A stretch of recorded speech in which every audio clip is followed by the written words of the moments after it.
ভারতীয় দালালেরা, ভারতীয় কুচক্রী মহল, ভারতীয়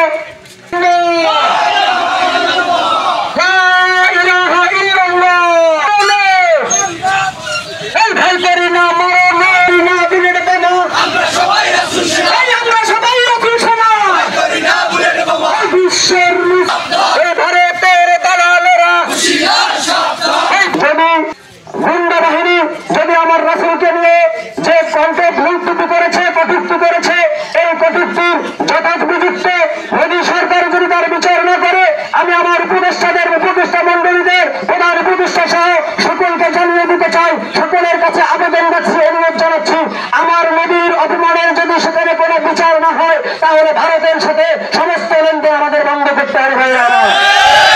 ভারতের দূতাবাস বাংলাদেশে থাকতে হবে না, ঠিক কিনা বলেন?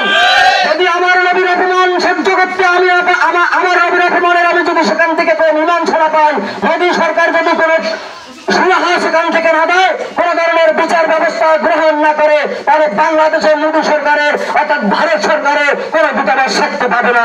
এটা আমাদের দাবি প্রধান উপদেষ্টার কাছে, প্রধান উপদেষ্টা সহ সকল উপদেষ্টা মন্ডলীদের কাছে, সরকার পরিচালনা পরিষদে যারা আছেন তাদের কাছে আমরা এই বার্তা আহ্বান জানাচ্ছি। ভাইরা, আমরা সবাই রাসূল সেনা, ভয় করি না বুলেট বোমা, আমরা সবাই রাসূল সেনা, আমার নবীর অপমান,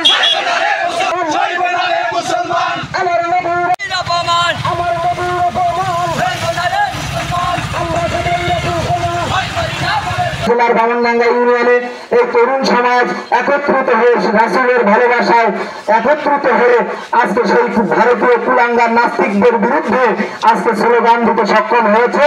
আমরা বিশ্বাস রাখি, বিশ্বাস করি বাংলার যত মুসলিম তরুণ সমাজ রয়েছে প্রত্যেকটি জায়গায় আমরা এখান থেকে ঘোষণা দিতে চাই, যাতে করে প্রত্যেকটি জায়গায় জেলা, উপজেলা, ইউনিয়ন এবং সব জায়গায় যাতে করে এই ধরনের বিক্ষোভ এবং যাতে করে এই ধরনের বিক্ষোভ কর্মসূচি করা হয়। কার বিরুদ্ধে? সেই ভারতীয় নাস্তিক